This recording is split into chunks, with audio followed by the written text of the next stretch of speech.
that maybe they were just worried. That was enough of an answer.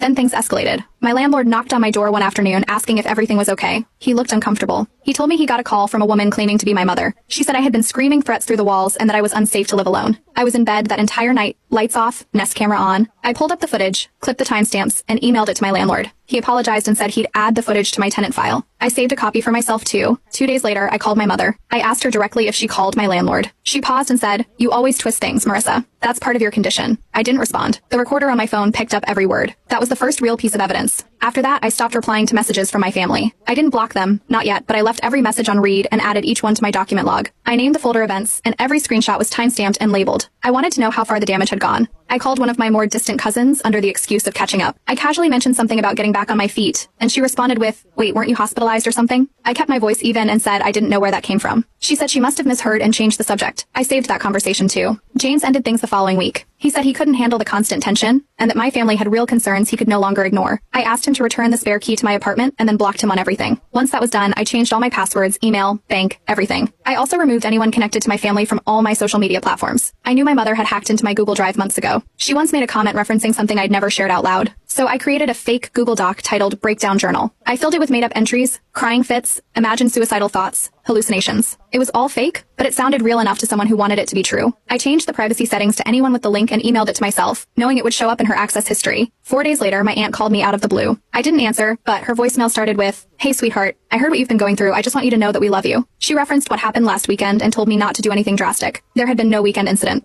I saved the voicemail, timestamped it, and added it to the folder. At this point, I had enough to meet with a lawyer. I printed everything, emails, texts, voicemails, the Nest Cam video, the fake journal trap, the therapist letters. The folder was 3 inches thick. I walked into the lawyer's office and laid it all out. He looked through it silently, reading and skimming as he organized the pages. After half an hour, he looked up and said, "You're not just documenting harassment. This is defamation. If they cost you job opportunities, and you can prove it, you have a case." He advised we start by sending a cease and desist letter to my parents and my older brother. Something formal and serious. Not as a scare tactic, but as a warning shot. A way to make it clear that if they didn't stop, the next step would be court. That night I went home and added one more document to the folder. A short note with today's date, clipped to the front. This is how you dismantle a lie. The cease and desist letters went out on a Wednesday morning. One to my mother, one to my father, and one to my older brother.